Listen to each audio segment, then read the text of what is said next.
बार 305 पर हाउसकीपिंग का काम करते थे 28 साल के सजल विश्वास। सजल विश्वास वेस्ट बंगाल के नादिया जिले के रहने वाले थे, लेकिन इस हादसे में उनकी भी मौत हो गई। उनके परिवार के लोग पश्चिम बंगाल से महाराष्ट्र मुंबई पहुंचे हुए हैं और फिलहाल पिछले कुछ दिनों से दर दर भटक रहे हैं, क्योंकि इन्हें जानकारी ही नहीं है कि उनका बेटा किस कंपनी में काम करता था, वो किस प्रकार का काम करता था। बस उन्हें इतना पता है कि उनका बेटा शिपिंग लाइन में काम करता था और महीने के 20,000 कमाता था। हमारे साथ उनके पिताजी हैं और उनके एक चचेरे भाई हैं, उनसे बात करते हैं। अतानु, क्या बातचीत हुई थी? आखिरी कितने तारीख को बातचीत हुई थी? क्या कहा था उन्होंने काम के बारे में, जहाज के बारे में, घर आने के बारे में? साइक्लोन के 3 या 4 दिन पहले बात हुई थी। वो बोल रही थी क्या हमारे यहाँ का छुट्टी हो गया, 7-8 दिन बाद घर चले जाएंगे। लेकिन उसके अगले दिन फ़ोन आया था, बोला लॉकडाउन लग गया, घर जाके क्या करेगा, यहाँ से छुट्टी नहीं देगा, या 1 महीने के बाद यहाँ से छुट्टी देगा। तूफान के बारे में और जहाज डूब गया, ये इसके बारे में आप लोग को कैसे पता चला? हम लोगों को टीवी देख के मालूम पड़ा और न्यूज़ में है, न्यूज़ में बोला था क्या इस तारीख को यहाँ पे बाज होगा, हमारा कलकत्ता में 26 तारीख को होगा, ऐसे हमको पता चला। तो आपके कजिन भाई जो हैं उनके साथ में ये हादसा हो गया, वो उनकी भी मौत हो गई, इस बारे में आप लोग को कैसे पता चला? और यहाँ अस्पताल में आए तो क्या बता रहे हैं यहाँ पे? ऐसे पता चला अगर ये मुंबई पे जो जहाज़ डूब गया इसके बारे में, इसके बाद हम लोग सजल के पास फ़ोन किया था, लेकिन फ़ोन डिस्कनेक्ट लग रही है, कोई जवाब नहीं है। इसके जानकारी के बाद कंपनी से फ़ोन आया था, बोला था हमारे यहाँ पे किसी बॉडी को आइडेंटिफाई कर लिया है, अगर यह आपका सजल विश्वास है तो आप खुद आके उनके पिता आके इसका आइडेंटिफाई करके यहाँ से लेके जाएंगे। यही बातचीत हुआ थे कंपनी के लोगों के साथ। अभी जिस कंपनी से काम करते थे, हाउसकीपिंग कंपनी प्रोवाइड करने वाली, वो उसकी तरफ से आप लोग को क्या जवाब मिला? आप लोग गए थे मिलने, फ़ोन पे बात हुई, कुछ जवाब मिला? ये सही कौन सी कंपनी में ये काम करते ये हमें भी ये अच्छी तरह से नहीं मालूम, लेकिन ONGC के तरफ से हमको बताया था ये सजल को बॉडी देंगे, उसके सारे इंतजाम उन लोग कर दिया, होटल भी दे दिया हम लोगों को रहने के लिए। सजल के पिता स्वपन विश्वास हैं, जो कि किसान का काम करते हैं, मजदूरी का काम करते हैं और वेस्ट बंगाल में। अंकल जी बात कर पाते हैं हिंदी में? नहीं, हिंदी में नहीं बात करते। क्या काम करते हैं और परिवार में कौन लोग हैं? परिवार की कितनी जिम्मेदारी सजल संभालता था? सजल का एक छोटा भाई वो गुंगा है, सजल का मम्मी है और ये उनका पिता है। अब आप लोग क्या मांग कर रहे हैं? किस तरह की मदद होनी चाहिए ताकि जो बेटा इतने कम उम्र का नहीं रहा लेकिन परिवार संभाल सके?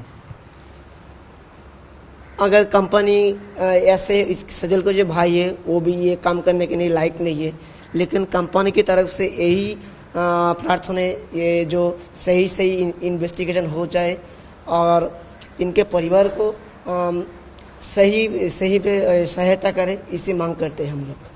बार 305 पर हाउसकीपिंग का काम करने वाले श्रीवास घोष भी इस हादसे का शिकार हुए। उनका शव मिला है, जिसकी पहचान DNA के माध्यम से की जा रही है। चौंकाने वाली बात यह है कि यह घटना बताया जा रहा है कि दोपहर के बाद हुई, लेकिन श्रीवास ने अपने परिवार के सदस्यों को सुबह 7:30 बजे ही मैसेज कर बताया था कि जहाज में पानी भर रहा है, जहाज में आग लग गया है और ऐसे पर वो नहीं बचेगा।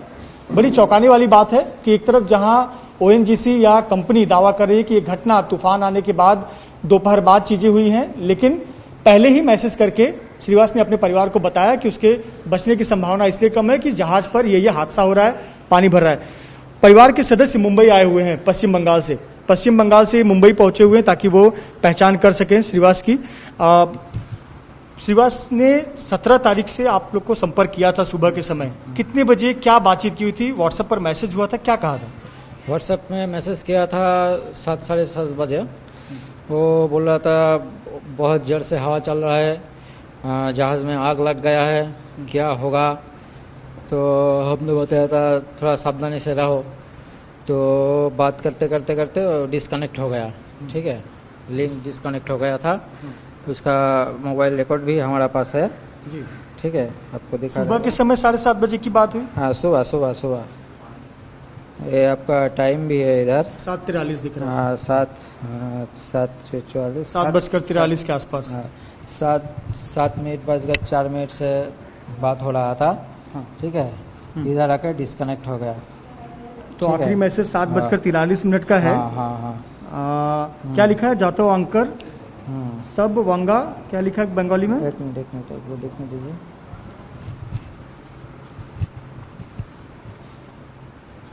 वो बोल रहा है कि खूब खराब अवस्था, मतलब अवस्था बहुत खराब है, जहाज भेंगे गए।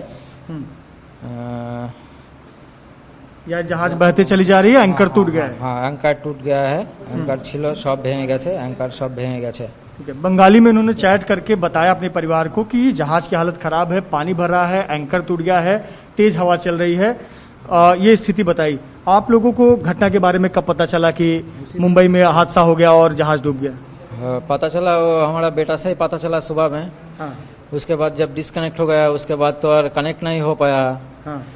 तब जाके खबर में देखा है कि ऐसा हादसा हुआ है, जहाज डूब गया है। उसी में पता चला है। अभी आप लोग 23 तारीख को यहाँ पर आए? हम लोग यहाँ 22 तारीख को आया है। जी। कंपनी से क्या जानकारी मिली आपको? कंपनी से जानकारी मिला है, हमको गाड़ी भेजा था हॉस्पिटल आने के लिए। हॉस्पिटल आया तो हॉस्पिटल से बोला कि बॉडी आइडेंटिफाई करने के लिए। पहले कंप्यूटर में खूब फोटो दिखाया था, उसमें तो नहीं पहचान पाया। तो एक को लग रहा था हमारा बेटा हो सकता है, तो जाके देखा है, हमने नहीं पहचान पाया उनको।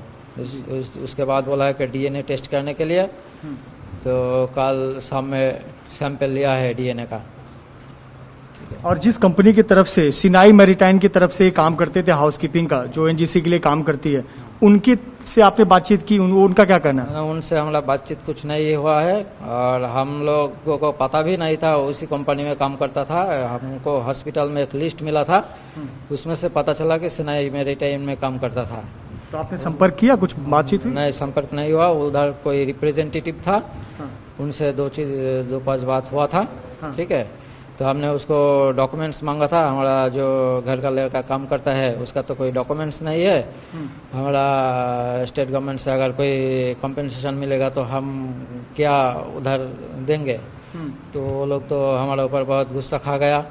बोल रहा कौन बोला है डॉक्यूमेंट्स देंगे, क्या ऐसा डॉक्यूमेंट्स देंगे, ऐसा बात कर रहा था। उसके बाद हमने और कुछ पूछा नहीं उनको। जी।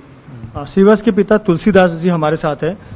अंकल जी, कंपनी में आपको पता था आपका बेटा क्या काम करता है, कितने समय से काम कर रहा है, क्या बातचीत हुई थी, क्या बोला था काम के बारे में? वो लड़का को हम एक दिन पूछा है, तू जो कंपनी में काम करता है वो कंपनी का कोई डॉक्यूमेंट्स मेरे पास भेजा?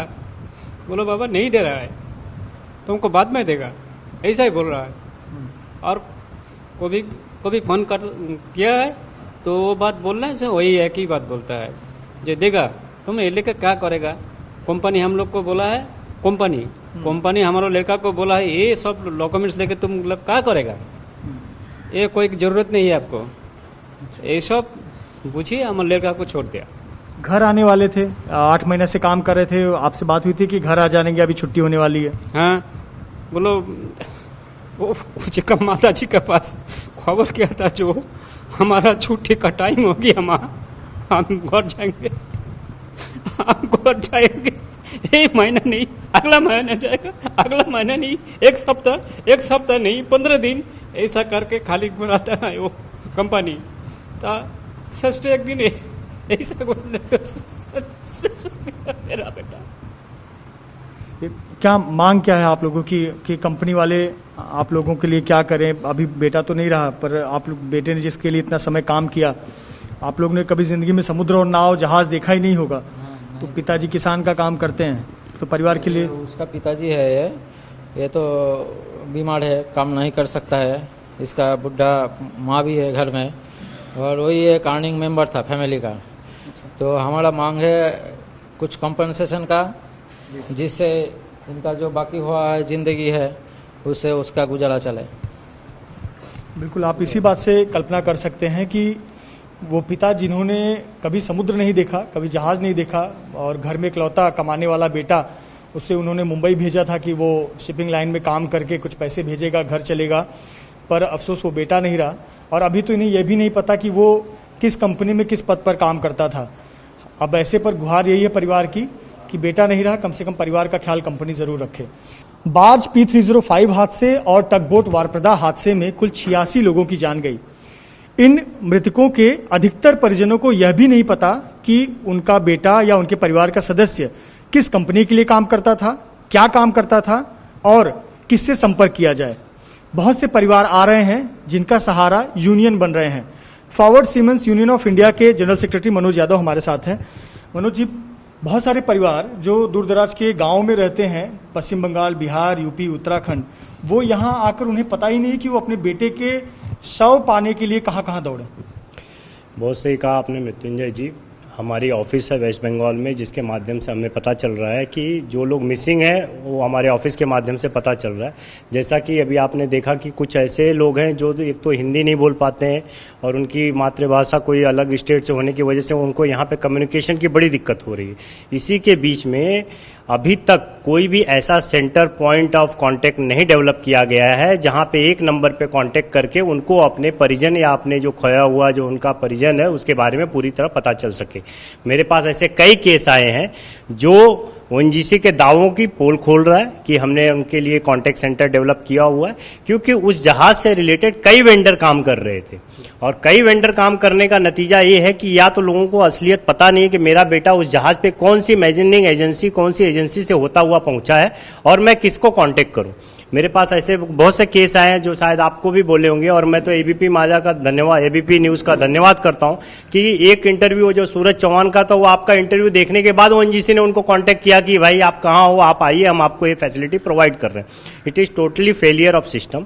और कई चीजों का खुलासा ये हो रहा है कि जो ओएनजीसी का दावा था, इंडियन नेवी का दावा था कि रात को 12 बजे एक्सीडेंट हुआ है, रात को 10 बजे एक्सीडेंट हुआ है, उसमें कुछ चीजें ऐसी सामने आ रही हैं कि सुबह 7:30 बजे के करीब जहाज से सीमेन अपने घर पे मैसेज भेजता है, बात करता है कि जहाज में पानी भर रहा है, जहाज में आग लगी हुई है, या P305 जो बार्ज बोलना सही होगा, उसमें आग लगी हुई है। ये सब चीजें बहुत बड़ी कॉन्स्पिरेसी का एक नतीजा दिख रही है और इसके ऊपर इंक्वायरी, मैं पहले दिन से बोल रहा हूं कि इंक्वायरी सिर्फ और सिर्फ एक मास्टर के नाम पे एफआईआर कर देने से कंप्लीट नहीं होने वाली है।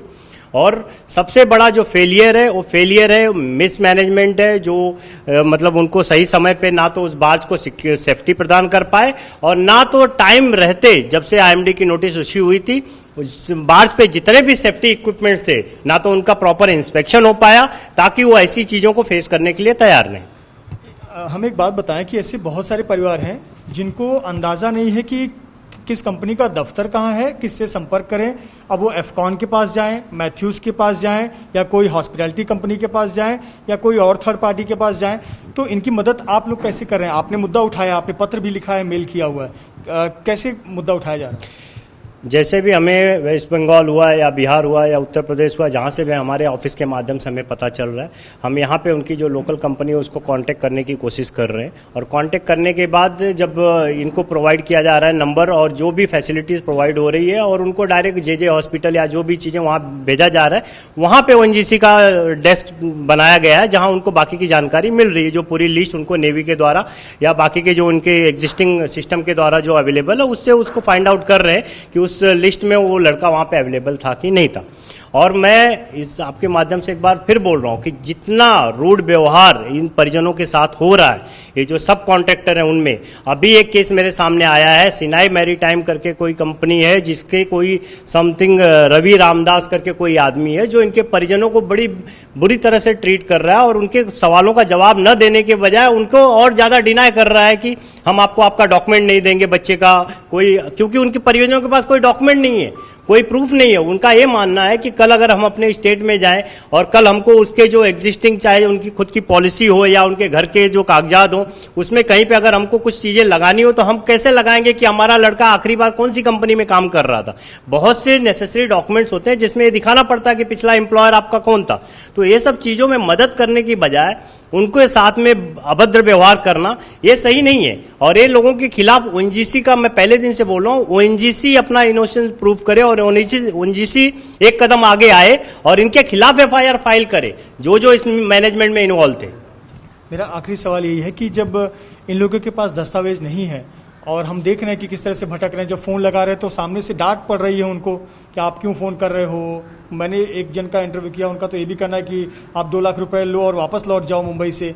जब ऐसी बातें सामने आ रही तो इनको न्याय कैसे मिलेगा, और भविष्य में जब इनको कंपनसेशन की बात आएगी, जो बड़े बड़े दावे बड़ी बड़ी कंपनियों ने किया है कि हम जिंदगी भर ख्याल रखेंगे, बच्चों की पढ़ाई का ख्याल रखेंगे, तो ये इम्प्लीमेंट कैसे होगा? देखिए, दावा करना एक अलग बात है, उसको इम्प्लीमेंट करना एक अलग बात है। अगर उनके दावे करने भर से अगर ये सब चीज़ें हो जाती तो आज ये लोग दर दर भटक नहीं रहे होते। अगर उनके पास एक 80 आदमी है, एनजीसी इतना बड़ा फर्म है, एफकॉन इतना बड़ा फर्म है, 80 से 90 परिवार को एकजुट करके एक डेस्क पे लेके आना और उनके फैमिली को कांटेक्ट करना उनके लिए कोई बड़ी बात नहीं है। लेकिन उसके बावजूद भी अगर 4 परिवार कहीं और भटक रहे हैं, 4 परिवार कहीं और भटक रहे हैं, तो ये उनके ही दावों की पोल खोलता है, उनके ही आश्वासनों की पोल खोलता है कि आज प्राइमरी सिचुएशन जब है कि उनको अपने फैमिली के, अपने बच्चे के या अपने भाई के डेड बॉडी को मतलब आइडेंटिफाई करना है और उसको अपने साथ लेके जाना, जो पीक आवर है। और इस वक्त लोगों के नजर में प्रश्न चल रहा है, तो ये हालात है। तो 4 महीने बाद जब इस प्रश्न से सबकी नजर हट जाएगी, कंपनसेशन का समय आएगा, तो उस वक्त क्या होगा, ये एक बहुत बड़ा क्वेश्चन मार्क है। बहुत बहुत शुक्रिया मनोज जी। देखिए, बहुत बड़ी बात है कि 17 मई को यह घटना हुई। 17 मई को हुई घटना में 86 लोगों की जान गई। आज 9 दिन बीत गए हैं और अभी भी ऐसे कई परिवार हैं जिनको अपने बेटे, अपने परिजनों का शव नहीं मिला। इसी बात से अंदाजा लगाया जा सकता है कि जो पीड़ित परिवार हैं उन्हें किस प्रकार से संघर्ष करना पड़ रहा है।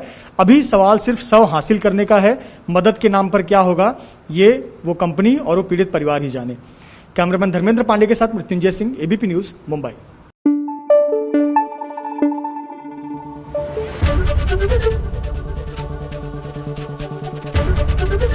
एबीपी न्यूज आपको रखे आगे।